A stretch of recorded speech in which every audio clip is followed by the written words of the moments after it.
السلام عليكم ورحمة الله وبركاته. ازيكم يا حبايب قلبي؟ عاملين ايه؟ وحشتوني. النهارده هوريكم طريقة تخزين السبانخ لفترة طويلة مش هتبوظ منك، واشجعك انك تقدري تعمليها، لان في ناس كتير ما بيحبوش يخزنوها علشان بتبوظ منهم. هوريك الطريقة الصحيحة والسليمة اللي تقعد معاكي فترة طويلة في الفريزر. عايزة تعرفي ازاي؟ كملي الفيديو للاخر، وما تنسيش تعملي لايك وتشتركي في القناة عشان يوصلك كل جديد. ويلا نبدأ.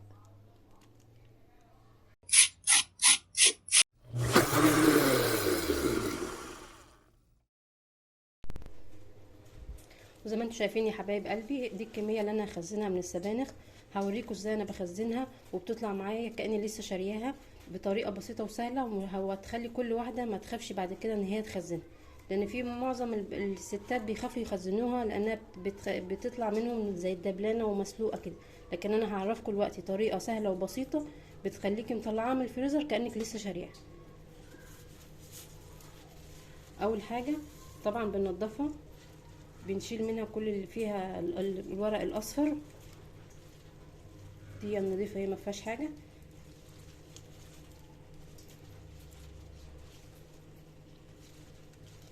بنرصها كده عشان ايه؟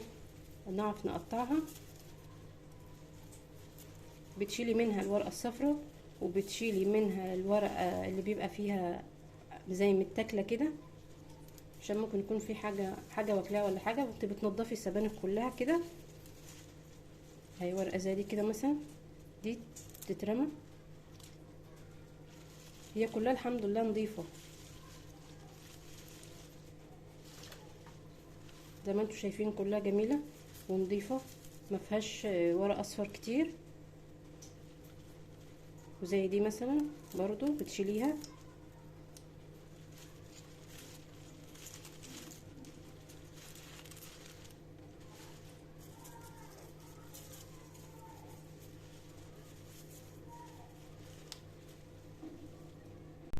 وهنا يا حبايب قلبي بعد ما خلصت الكميه كلها ونضفتها، هوريكم ازاي بقطعها. يعني بتقطعيها بحوالي قد عقله كده بالظبط، ما بتبقاش ناعمه ولا بتبقى كبيره.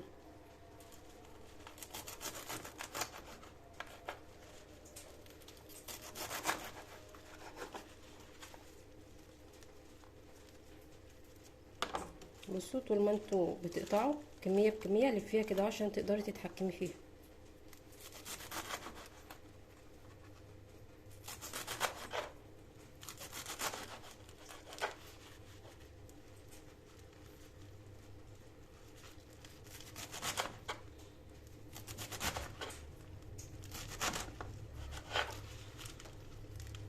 بعد قطعه التانية كده بتلفيهم كده اهو، وتروحي مقطعه.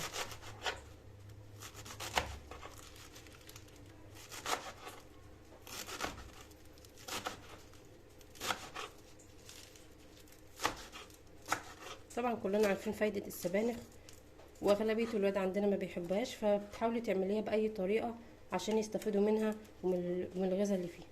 هكمل الكميه كلها وارجع لكم تاني. وهنا يا حبايب قلبي بعد ما قطعت الكميه كلها بحطها في مصفى كبيره، وتحتيها طبق على قده كده.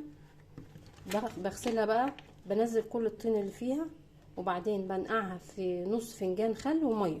ما بطولش عليها برضو، هي دوبك 5 دقايق بالكتير وبروح مصفيها. بنزل الميه اللي عليها كلها، تنزل تصفى خالص لغايه ما تنزل ميتها كلها. وبعدين بفردها في قماشه تكون نظيفه، بفردها خالص لغايه ما الميه تنشف من عليها، وبعدين بكيس. وانا يا حبيبه قلبي بعد ما غسلتها وصفيت الميه منها خالص وفردتها على فوطه لغايه ما نزلت ميتها خالص، وبتبقى بالشكل ده كده مفلفله ما فيهاش ميه خالص. هبدا بقى اكيسها.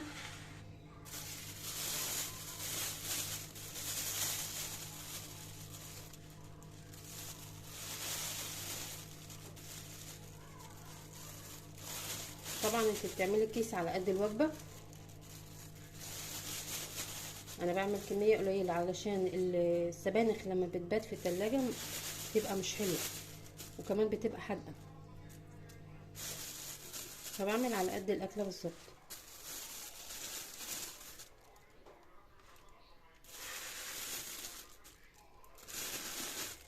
تاني حاجه بقى علشان تطلع السبانخ تاني تكه بقى علشان تطلع السبانخ فريش وشكلها حلو كده بنفس الخضار بتاعها، بتكتمي الهواء من الكيس خالص.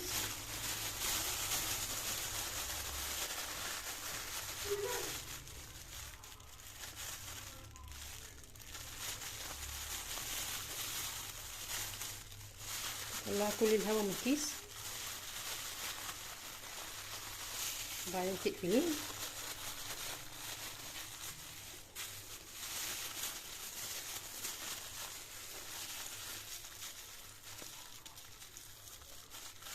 تبقى بالشكل ده. وكمان ما بتاخدش مكان في الفريزر، يعني ما تحطيهم على بعض كده ما بياخدوش مكان خالص. تقدري تعملي الكميه اللي انت حباها، وتقدري تعملي كميه حلوه تكفي.